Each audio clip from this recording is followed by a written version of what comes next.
Vamos juntar pessoas diferentes para a gente gerar resultados diferentes.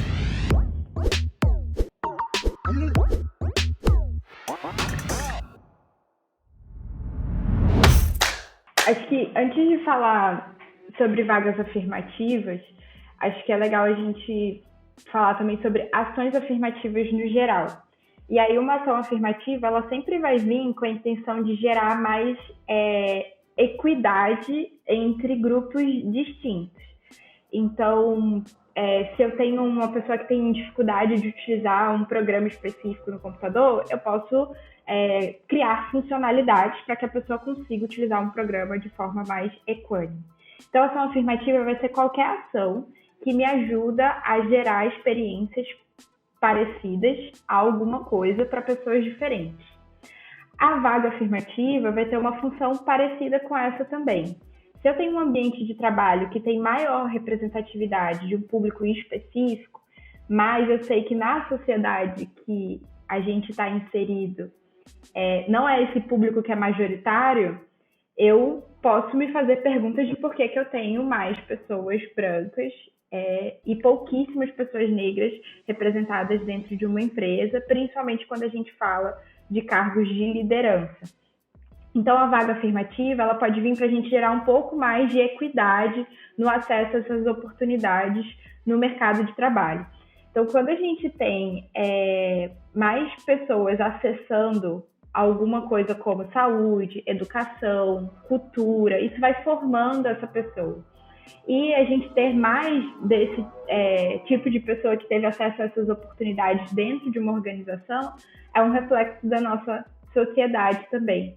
Então, assim como as empresas precisam traçar planos estratégicos para poder, conquistar um público novo, lançar um novo produto, a gente também precisa ter um plano estratégico, bons porquês, bons comos, para a gente conseguir ter uma boa estratégia de representatividade e inclusão dentro do nosso time. E aí eu gosto sempre de citar uma pesquisa que é da consultoria Indique Uma Preta, com box 1824, que ela fala sobre potências invisíveis. E ela vai falar principalmente sobre mulheres negras no mercado de trabalho, mas ela traz reflexões que são importantes assim, para a diversidade, inclusão e equidade como um todo. Essa pesquisa vai falar de 3 camadas principais.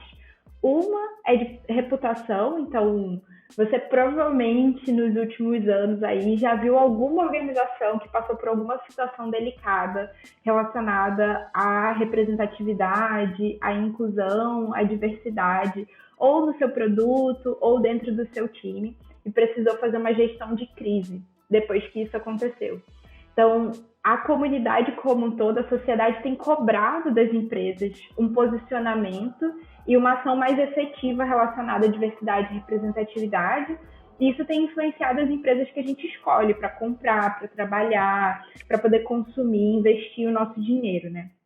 Tem uma camada de performance, porque, poxa, se eu não consigo ser eu mesma dentro da minha empresa, eu vou estar muito tempo preocupada e ocupada em parecer com outras pessoas, quando eu poderia estar preocupada em entregar resultado, em performar, em inovar. Então, quando as pessoas podem, de fato, ser quem elas são, por mais diferentes que elas sejam do restante do time, isso vai potencializar a criatividade e inovação dessas pessoas dentro do time.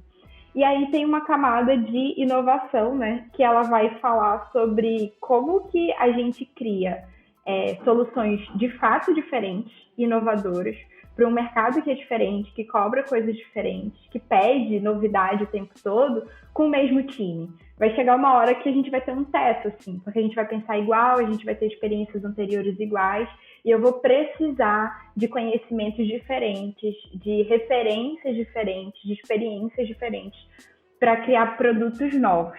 Trabalhar ações afirmativas tem um quê aí do social, né, de fazer o que é certo porque é certo, mas tem um quê de pressão aí do mercado também para que as organizações façam isso. E aí a vaga afirmativa, ela pode ser uma das maneiras da gente fazer uma ação afirmativa. Outras maneiras pode ser um programa de desenvolvimento de talentos. Eu gosto muito de trazer exemplos bem do dia a dia, assim. Então, um exemplo de ação afirmativa, por exemplo, bem simplório, assim, é a gente ter uma vaga reservada, por exemplo, para pessoas idosas ou pessoas com deficiência na porta de entrada de um supermercado. Essa vaga significa que essas pessoas são melhores do que as pessoas que não são idosas ou são pessoas com deficiência? Não. Significa que essas pessoas têm um pouco mais de dificuldade de acessar aquela porta de entrada, mas eu quero que todo mundo acesse esse supermercado. Então, eu penso em soluções para que o acesso ao supermercado fique de forma parecida para pessoas diferentes. Isso é um exemplo de uma ação afirmativa.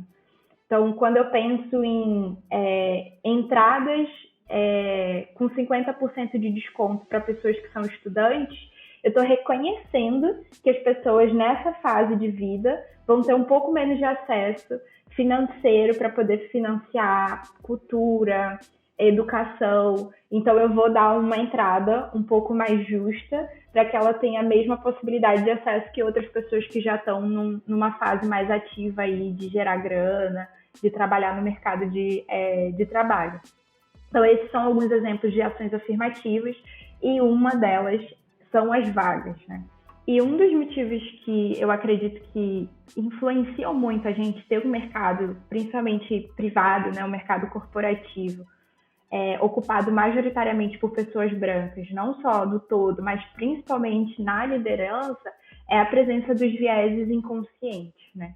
Hoje a gente tem mapeado mais de 180 tipos de vieses inconscientes diferentes, mas tem um específico que eu acho que tem muita conexão com as vagas afirmativas e a falta de representatividade, que é o viés de similaridade.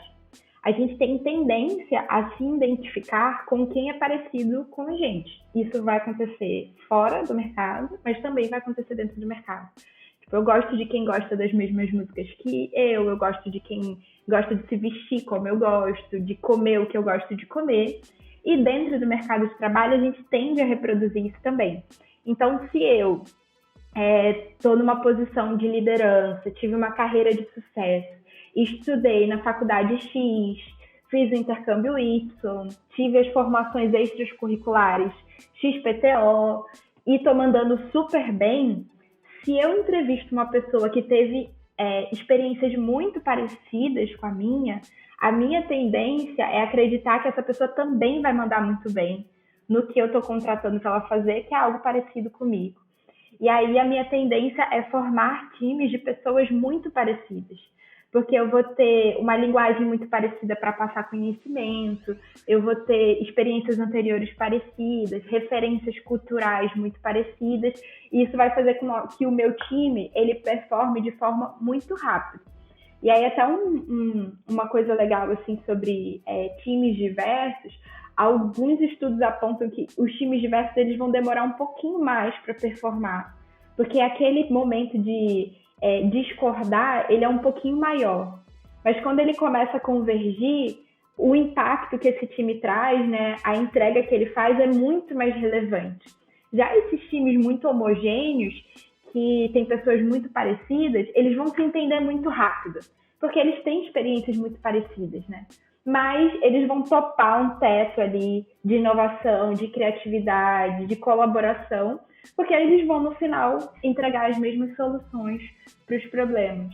Então, esse viés de similaridade, ele vai ajudar a gente a perpetuar esse ambiente com as mesmas caras, com as mesmas faculdades, com os mesmos referenciais, assim. E isso tende a nos afastar do diferente. Quando eu vejo alguém com uma experiência muito diferente, eu começo a trazer muitos questionamentos, né? Será que essa pessoa vai saber lidar com isso? Será que ela vai mandar bem?